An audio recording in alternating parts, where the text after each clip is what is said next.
경제적으로 차이가 있는 사람들을 섞어서 살게 하는 게 왜 중요하고 왜 그래야만 하는지 최은영 한국도시연구소장과 얘기 나눠보겠습니다. 어서 오십시오. 네, 안녕하세요.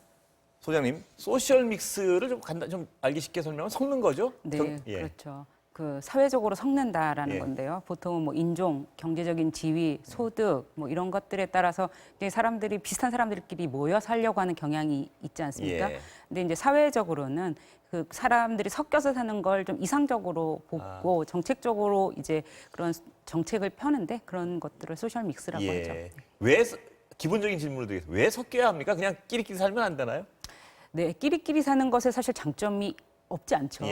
예, 특히나 뭐 가난한 분들은 가난한 분들끼리 사시면서 서로 돕고 예. 그런 게 있어서 쪽방촌 같은 예. 경우에도 서로 돕고 사시기 때문에 공공임대주택으로 가시면 훨씬 더 삶의 주거 환경이 나아진데도 예. 안 가시는 측면이 분명히 있습니다. 예. 그런 측면이 분명히 있지만 전체 사회적으로 보면 예. 비슷한 분들끼리 모여 사시면 또 문제도 발생합니다. 예를 들면 예전 같으면 임대인하고 임차인하고 같은 집에 살 때는 그래도 좀 훈훈한 분위기가 있었거든요. 집을 고쳐줄 때도 그 자기 문제이기도 하잖아요. 임대인하고 임차인이. 예. 근데 지금은 임대인들이 부재지주인 경우가 상당히 많거든요. 뭐 쪽방촌 같은 경우에도 없어요. 임대인이 거기에. 그런 경우에는 굉장히 집 관리에 소홀하게 돼요. 예. 내 일이 아닌 그렇겠죠. 거죠. 예. 그런 면에서 그 사람들이 섞여 살면서 생기는 긍정적인 효과도 분명히 존재하는 거죠. 그러니까 이 소셜 믹스를 해야 된다는 건 섞여 사는 그 긍정적 효과가 크기 때문에 해야 된다 말씀들을 하시는 네네. 거겠죠? 네네. 그중에 어떤 경제적 효과가 일단 있을 것이고요. 네네. 그렇죠? 어떤 통계 보니까 미국의 통계 같은데요. 흑인 사회랑 백인 사회가 좀 섞여 살면 거기서 성장한 청소년들의 향후 소득도 늘더라. 뭐 이런 통계도 있는데 맞습니까? 그건 어떻습니까? 네, 그렇죠. 그러니까 뭐 사실은 정반대 연구 결과들도 예. 있긴 한데요. 예. 근데 대체적으로는 섞여 사는 게 훨씬 더 긍정적이다. 이게 어떤 정도로 극단적인 정책까지 있었냐면 아마 미국 민주당 1차 대선 토론회 때 버싱이라는 제도가 나왔거든요. 예. 그러니까 흑인하고 백인하고 워낙 떨어져 살려고 하니까요. 예. 버스를 실어다가 흑인을 백인의 지역에다가 하고 뭐 이럴 정도로 정책적으로는 이렇게 섞여 산다라는 게 아주 선진국에서 오랜 고민이죠. 예. 그렇습니다. 그러면 그게 어떤 경제적 효과도 있겠지만 교육 뭐 이런 데도 효과가 있는 거죠? 예, 이런 것과 관련해서는 소셜 믹스와 관련해서는 사실은 범죄 분야의 연구가 많고요. 예. 그다음에 소득, 교육 기회 이런 연구들이 예. 많은데요. 미국을 중심으로 이런 것들이 많이 이루어집니다. 거기는 왜냐하면 흑백 갈등 때문에 그런 네, 거죠? 예. 흑백 갈등 우리 같은 때문에. 경제적 네, 갈등만 있는 것이 아니고, 예, 네, 예. 그러면 이렇게 섞여 살 경우에 이제 범죄율도 낮아지고 특히 예. 뭐 흑인만 모여 사는 곳에 비해서 섞여 사는 경우에 범죄율이 뭐 5분의 1로 떨어지고 예. 뭐 이런 효과. 그다음에 교육, 아이들이 학교를 그만두는 경우가 이제 흑인 학생들이 굉장히 많은데 예. 그런 비율도 상당히 떨어지고 섞여 살 경우에 흑인 아이들의 경우 네, 말씀이시죠? 네. 예. 그다음에 뭐 일자리 측면에서도 실업보다는 일자리를 갖게 될 기회가 늘어난다라는 연구 결과도 있고 예. 사실 또 정반대 결과들도 전혀 존재하지 않는 건 아닙니다. 예. 그러면 이렇게 섞여 사는 게 사회적으로 어떤 이득이 많다면은 어떻게 섞여 살게 해야 되는가가 중요한 것 같은데요. 네. 어떻게 해야 되나요? 임대주택, 예를 들어 많이 나오는 건 민간형 주택과 임대주택을 섞어야 된다. 네. 그렇게 해야 되는 게 정답인가요? 네, 보시기엔 네. 어떻습니까? 그렇죠. 우리 예. 사회도 이제 서서히 그 부분에 대해서 고민해 가는 시점에 온 거라고 생각합니다. 옛날에는 섞여 살았잖아요. 예, 70년대, 그렇죠. 80년대만 해도 다 아까 섞여 말씀하신 살았는데, 네. 그 집주인하고 네. 세 사는 사람이 같이 세입자하고 살았고, 같이 예. 서로 섞여 살았고 부잣집 뭐 같은 반에 부잣집도 있고 그렇습니다. 가난한 집도 네. 있고 뭐 이런 상황이었다면 지금은 상당히 좀 우리도 사회 경제적인 특성에 따라서 분리된 측면이 있거든요. 예. 그래서 이런 것들을 이제 어떻게 섞을 것인가에 관해서가 굉장히 중요한 오래된 고민이고 서구 예. 사회도 예. 그럴 때 제일 먼저 할 수 있는 방법 중에 하나가 점유 형태를 섞는 거거든요. 예. 임대와 그다음에 이제 분양 단지를 섞는다. 그래서 우리나라도 처음에 공급할 때는 단지형으로 임대주택을 공급을 했는데 그러니까 임대주택만 공급했죠. 예. 영구 임대주택이라는 걸 89년에 공급하기 시작했는데 그러다가 이제 2003년부터는 서울시가 임대랑 그 분양이랑 섞자라는 정책을 소셜 믹스의 정책으로 네. 펼치고 있습니다. 예. 그런데 현실적으로 보면요. 어디 아파트 가면 여기는 임대동, 여기는 일반동, 뭐 해가지고 약간 사회적 낙인 효과 비슷한 것도 이런 거는 바람직하지 않지 않습니까? 어떻습니까? 근데 이제 또 한편으로 예. 생각해 보면 완전히 예전처럼 완전 임대 아파트 전용 단지가 있었던 거랑 그다음에 지금은 그거는 많이 조금은 섞였다, 좀 아. 거고요. 예. 그다음에 이제 동 단위 안에서도 동 안에서도 섞이게도 하는 것이고요. 예. 그래서 뭐 그런 문제가 전혀 없지는 않죠. 예. 극단적으로 뭐 엘리베이터들을 뭐 임대하고 분양하고 따로 쓰게 하거나 예. 출입구를 따로 하거나 뭐 펜스를 치거나 등의 문제가 없지는 않지만 사실은 일부의 문제이고 예. 그 우리 사회가 전반적으로는 과거보다는 그 좀 주택 낮았다 이 정책에서 말씀이시죠? 예, 그렇게 저는 보고 있습니다. 예. 그럼 어떻게 더 이 어떤 소셜 믹스를 효율적으로 하기 위해서는 어떻게 더 개선해 나가야 되나요? 우리 환경은. 네, 근데 사실 우리나라가 공공임대주택이 생긴 지 30년이고요. 예. 100만 호를 이상을 지금 공급했는데 세계적으로 없는 성과이긴 합니다. 예. 이렇게 짧은 시간에 많은 공공임대주택. 그런데 지금까지는 공급하는 데만 그 신경을 많이 썼고 재정과 인력도 그렇게 많이 썼는데요. 그러니까 운영 관리 단계에서 신경을 많이 못 쓴 거예요. 네. 그러니까 분양하고 임대단지에서 나타날 수 있는 문제들에 대응하기 위해서는 사람도 돈도 시간도 다 필요한데 그런 부분에 대해서 쓰지 않고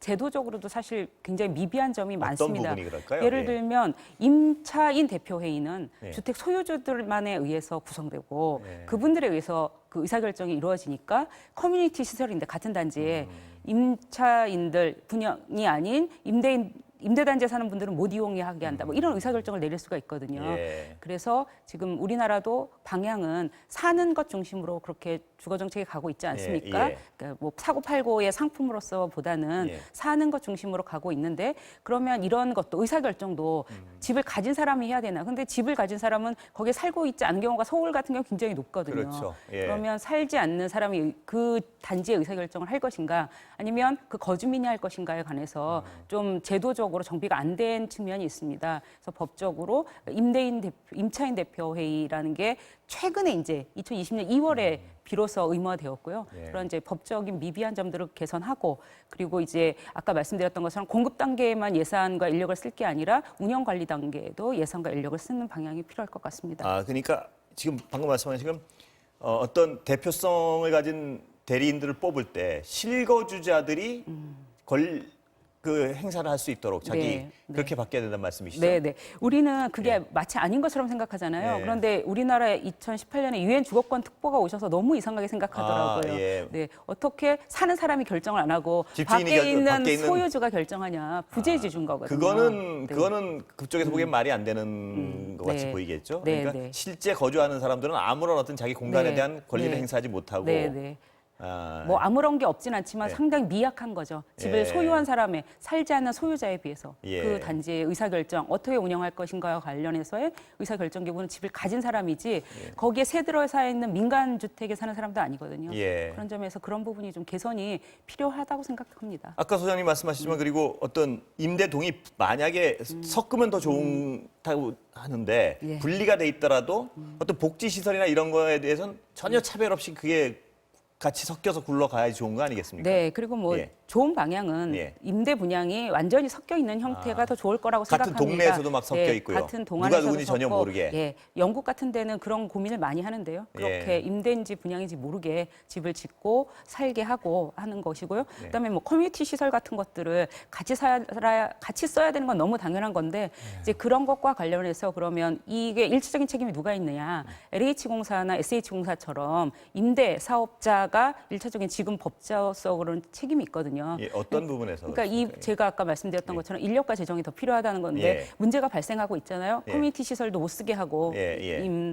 임대 사시는 분들은 이 문제를 좀 해결하려고 적극적으로 나서야 되는데요. 예. LH공사나 SH공사처럼 임대 사업자가 예. 그래서 이분들의 책임이 더 뭐 책임만 주면 안 되고요. 예. 인력을 통해서 이 문제를 해결하려고 해야죠. 지금 문제가 전혀 없는 건 아니니까요. 예. 인력과 돈을 투입하면 어떤 식으로 해결이 가능할까요? 지금 그거는? 그 문제를 아예 해결할 여력조차 없는 거예요. 예. 지금 아주 뭐 그러니까 커뮤니티가 분리돼 있고 이런 문제 말씀하시는 거죠? 아니, 그러니까 못 쓰게 하는 거. 아, 예. 아예 뭐 시설을 못 커뮤니티 쓰게 시설 하는 못 거? 쓰게 하는 거. 예. 예. 피트니스 센터 같은 거를 못 쓰게 한다든지 이런 참여를 아예 일이 배제시키는 네, 그런 네. 현상 말씀이시죠? 네, 네. 아. 그러면은 이거를 개입을 해서 그렇게 하지 않도록 의사결정을 해야 되는데 예. 그럴 때까지 신경을 지금 못 쓰고 있는 거거든요. 아까 말씀드렸지만 공급 단계에서는 많은 신경을 쓰는데 예. 운영 관리 단계에서는 상당히 소홀해지는 경향이 있거든요. 아, 운영 관리 단계가 더 중요할 수도 있는 거겠네요. 네, 그러면? 그렇죠. 그러니까 이제 우리가 공급을 굉장히 짧은 시간 동안 많이 했고요. 예. 근데 이제 결국에 운영 관리를 어떻게 했느냐에 따라서 우리나라 앞으로 공공임대주택의 정책의 성패가 결정될 거라고 생각합니다. 예. 계속 이렇게 지금처럼 임차인들이 차별받게 하고 이런 상태를 방치해서는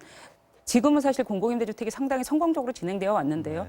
공공임대주택에 대한 국민적인 지지도도 높고요. 앞으로 계속 이러리라는 법은 없거든요. 예. 그런 면에서 앞으로는 굉장히 많은 부분에 운영 관리에 신경을 써야 할 것이라고 생각합니다. 그 운영 관리의 핵심은 네. 커뮤니티 참여, 그 다음에 어떤 복지 시설에 대한 공동 이용 이런 예, 거라 이 예. 말씀이시죠? 그리고- 그걸 제도적으로 만들어야겠네요. 그러니까 의무적으로. 그렇죠. 네. 그런 것들에 대한 소프트웨어적인 거를 고민하고 제도적으로 의사결정, 그죠? 그 예. 커뮤니티 시설을 어떻게 이용할 것인가에 관해서 누가 결정할 것인가 예. 이런 것들이 법이 지금보다는 훨씬 더 공동주택관리법이라는 게 있는데요. 이런 법이나 뭐 민특법, 공공임대주택 특별법들이 다 좀 개정될 필요가 있습니다. 예. 외국의 경우는 어떻습니까? 우리보다 좀 어떤 이 소셜 믹스를 더 잘하는 나라들은 어떻게 하나요? 우리나라보다 예. 소셜 믹스를 더 잘하는 나라들은 기본적으로 우리보다 공공임대주택이 훨씬 더 많아야 합니다. 보통 공공임대주택이 전체 주택 재고의 20% 예. 내지는 30%는 정도는 되어야 하는데 예. 우리는 공공임대주택 재고 비율이 이제 장기 공공임대주택 기준으로 한 6% 정도 아, 예. 되었거든요. 예. 그런 면에서 일단은 장기 공공임대주택 공급이 많이 이루어져야 될 거고요. 그 다음에 이제 한 단지 안에서 정말 임대인지 분양인지 티나지 않게 예. 살 수 있도록 단지 설계도 잘 해야 될 거고 그다음에 그런 커뮤니티 시설 같은 것도 서로 차별하지 않도록 제도적인 그 소프트웨어적인 것도 잘 만들어야 할 것입니다. 기존에 분리돼 있는 데는 그걸 다시 섞긴 좀 어려울 거 아닙니까? 기존에 이미 분리돼 있는 데는. 네. 그런 데는 아까 말씀하신 커뮤니티 성능 중심으로 가야 된다는 말씀이시죠? 네, 그렇죠. 그다음에 프로그램 같은 것들을 해서 사실 예. 우리가 서로 알게 되면 그렇게 좀 가까워지는 경향이 있거든요. 예. 그런데 지금은 임대 분양동이 너무 떨어져 있고 서로 교류가 전혀 없다 보면 굉장히 타자화하는 경향이 있습니다. 예. 그래서 그런 것을 하기 위해서 좋은 움직임들이 전혀 없는 건 아니고요. 작은 도서관 같은 운동들을 예. 해서 임대 분양 주민들이 서로 섞여서 프로그램들을 만들어내는 것도 발생하고 있습니다. 예. 시간은 거의 다 됐는데요, 소장님. 마지막 하나 더 질문드리면 학교도 섞어야 되는 게 바람직한 거 아닌가요? 학교는 어떻습니까? 사는 주거지 말고. 네, 저희 나라는 사실 학교는 예. 미국에 비해서는 굉장히 좀 섞여 있는 아, 편입니다. 학군이 있으니까요. 네, 네. 그래서 지금 가끔 소송 나는 게 임대랑 분양이랑 떨어지려고 이렇게 예. 소송들을 내시는데 사회적으로 받아들여지고 있지는 않은 것 같습니다. 예. 법원에 의해서 임대 분양을 따로 하기 위해서 이렇게 학군을 조정해달라고 하면 대부분 패소하시더라고요. 예. 그런 점에서 우리나라는 크게 문제는 없지만 하여튼 그런 것들을 없애려고 하는 그런 차별과 예. 배제잖아요. 예. 그런 것들에 관한 좀 세심한 프로그램들과 정책은 필요하다고 생각합니다. 학군 제도는 지금처럼 어떤 섞을 수 있으면 가능하면 섞는 게 더 소셜 믹스를 위해서는 도움이 된다는 말씀을 네, 이해됩니다. 그렇습니다. 예. 네, 네. 오늘 감사합니다. 말씀. 네. 예.